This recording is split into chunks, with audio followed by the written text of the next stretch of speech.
Tak som sa poznala s mojím manželom. Ja som bývala na Vrchách 3 kilometre od Krupiny a nosievala som do Krupiny mlieko. No a on robil u Baťu a tam bol taký veľký oblok. Keď som sa chcela s ním zhovárať, alebo že by sme sa videli, tak som stade prechodila na ovom, náhodou pozrel cez oblok a videl ma. No a niekedy len také klinčeky drevenie hádzal dole, keď sme sa zhovárali s kamarátkou.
Ja som sa ženil 24-ročný, tak išiel som zo ženu Zlatníkovi kúpiť obručky za 320 korún.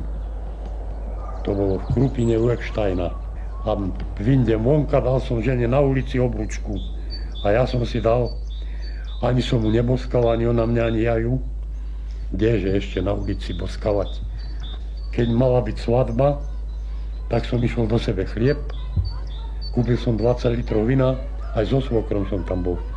Ja som zobral na chrbát ten demižon, dali nám tam aj vypiť, svokor ten bol už aj takto napitý, že sme išli krížom cez pole. Ruka ma oral do tej horačiny, čo spalo. Ženin krstný otec dal 40 korún ako dár mojej žene na tej svadbe. Švagor hral na harmonike a svokor hral na base. Potom sme si prenajali jednu izbu, dali sme si spraviť jednu posteľ a jeden stôl, stoličky a svokra potom nám poslala jednu kasu z vrchov, ale kým ju doviezli z vrchov dole, tak sa rozsypala. Museli už sme spíjať. Prosím pekne.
Z celého domu vyžaruje dávne a sladké tajomstvo.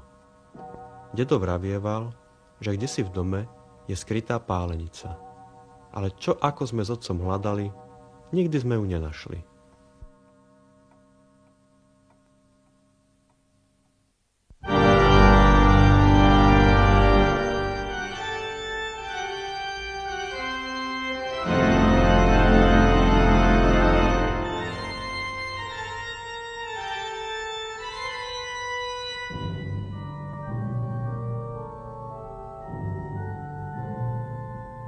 po 48. roku Maďaroch pustili z Čiech bez toho, že by boli upovedomili, no Slováci, berte sa, mali ste výmer v ruky, že je to ako váš dom, ale prišiel Maďar, to bolo jeho dom, no. Však ako?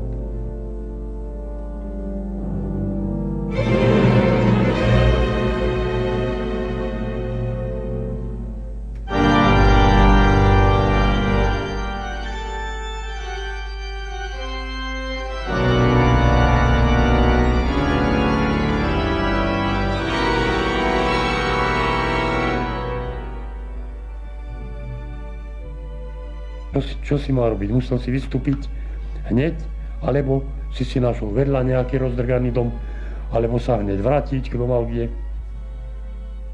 A takto sme mi potom pochodili a ja som tu ostal len tak, že môj gazda, ten ušiel do Maďarska.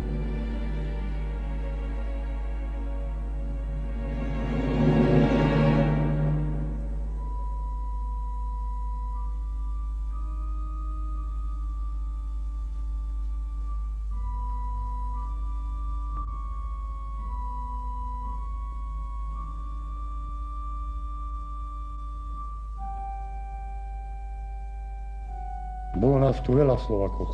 Teraz tu nie je to nič. Všetko je preč.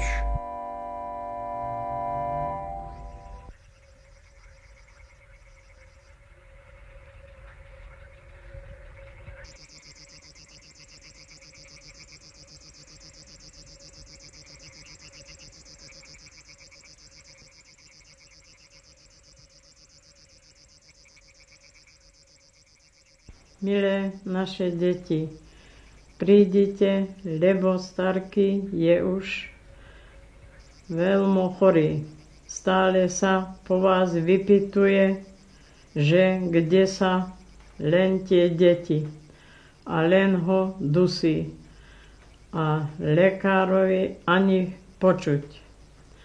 Stále kašle, len ho to mrzí, že sa už domov do riečnici nikdy nepozrie, lebo už dlho nevydrží. A čo ja tu sama budem bez neho robiť? Bez neho.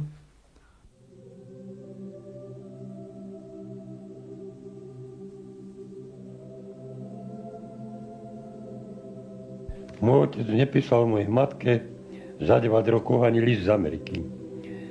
A mal brata v Harvelke a najedno prišiel v 18. roku po 28.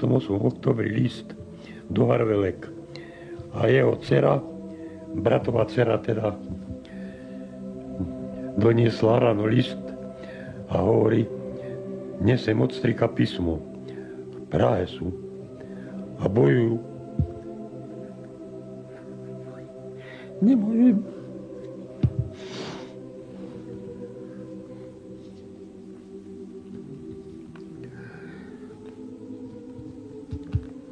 A potom len